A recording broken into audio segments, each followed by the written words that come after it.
Okay, so this is going to be my final video before going on to some exam questions. Now we're going to be looking at two lens systems. Now the only key point you need to remember is that the image formed by lens 1, so the image formed by lens 1 becomes the object of lens 2.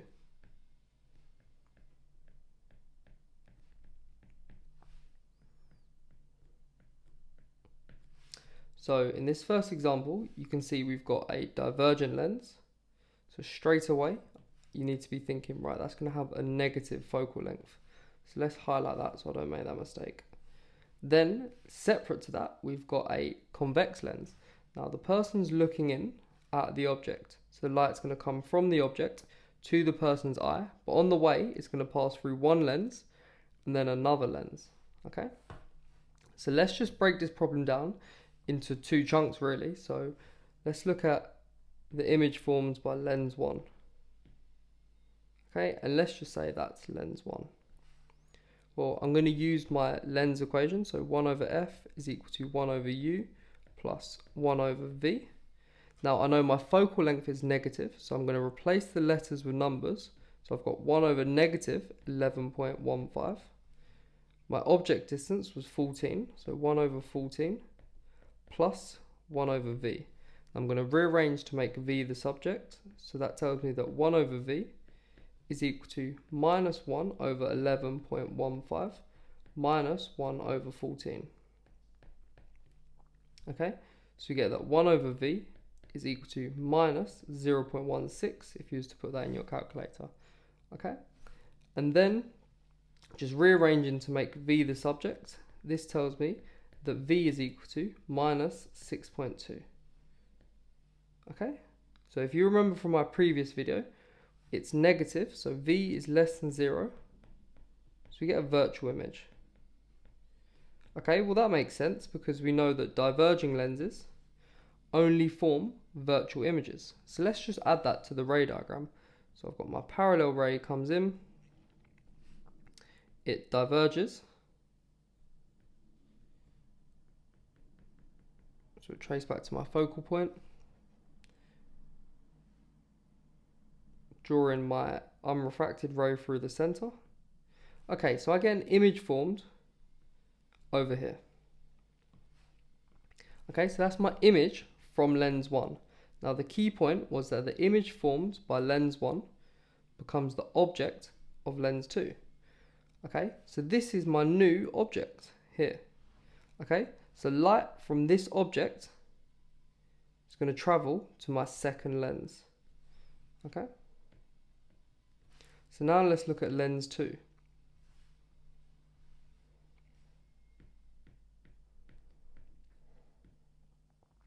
Okay, let's write out everything we know. F, well, is positive because it's convex and it's positive 12. My U, okay, well now let's look. My U is going to be the distance between them plus that added image distance from the first part of the question. So this is my new U. We'll draw that in a different color. Okay, that's U. So we need to add the separation and the new image distance. So U is equal to the separation, which was 10, plus 6.2. Now don't worry about the sign, we're just worrying about the distances. The sign tells me that it's virtual, but the actual distance, we need to add them together. So we get U is 16.2 centimeters. Okay, 1 over F equals 1 over U plus 1 over V. Substitute that in, I get 1 over 12 is equal to 1 over 16.2 plus 1 over V. So 1 over V is equal to 1 over 12 minus 1 over 16.2. So 1 over V is equal to, if you put that on your calculator, you actually get 7 over 324. And then flipping the fraction, or making V the subject, you get V is equal to 324 over 7 centimeters. And let's just put it as a decimal, we get 46.3 centimeters for my final answer. Okay, So we can see that V is 46.3 centimeters from this lens. Okay, so if this ray comes in, it gets refracted through that lens's focal point. We also have our unrefracted ray through the center of that lens. So it's getting a bit messy. So that's my unrefracted ray.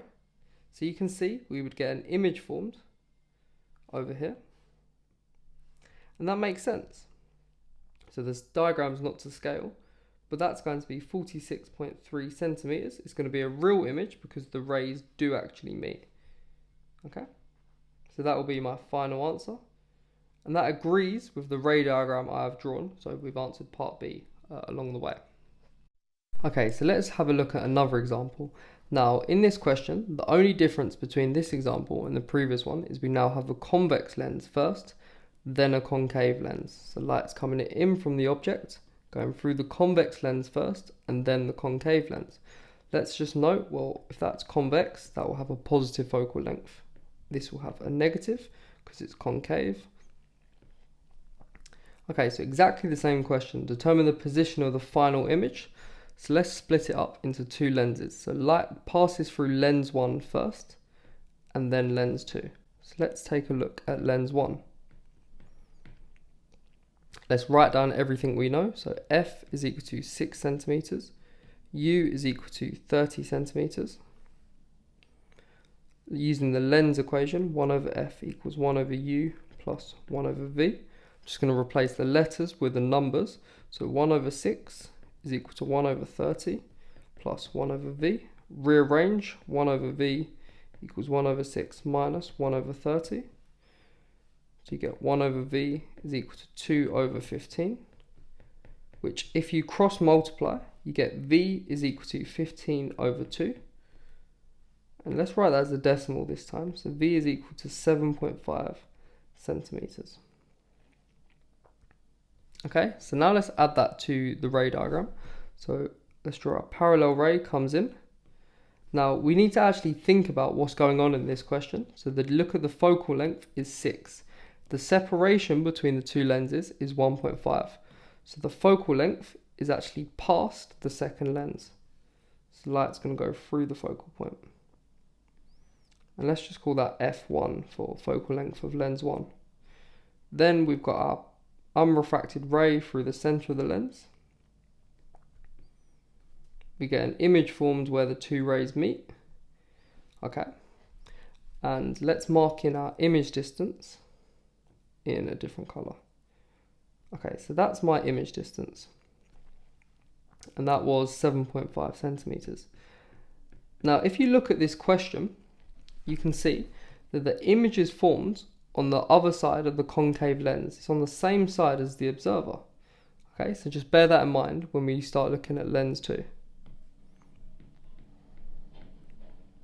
So now let's just look at, now let's just write down everything we know. Again, so F is equal to minus 10 this time. Now we need to find U. Well, looking at the problem, we can see that we want to find U, and that's the distance between the second lens and the observer. So I'll draw it over here. So that's my U, right? Well, to find my U, I need to do the image distance from the first lens minus the separation between them to get that distance there. So that's going to be 7.5 minus 1.5. So let's do 7.5 take 1.5 and we get 6. Okay, but what we need to notice is, let's think about the natural path of light. Well, light wants to travel in this direction, okay, and we're looking at the object from that direction. Well, if light forms the image here from lens 1, you can't then look through lens 2 and see something on this side. That doesn't make sense. So this isn't the natural path of light. So what we can then say is that U is therefore got to be a negative because it doesn't follow the natural path of light by our sign convention. So 1 over F equals 1 over U plus 1 over V. Replace the letters with numbers, minus 1 over 10, minus 1 over 6 plus 1 over v. So 1 over v equals minus 1 over 10 plus 1 over 6. So we get 1 over v is equal to 1 over 15.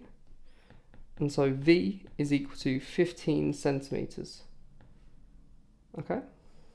Okay, so let's go and sketch that on our ray diagram then. I'm just going to remove a few lines to tidy things up. Okay, so we've got, and we'll draw it in a different colour now. The light is coming in from over here. It's not following the natural path of light. It then diverges through the focal point. So the focal length of lens 2, so f2. Okay, we're going to trace back.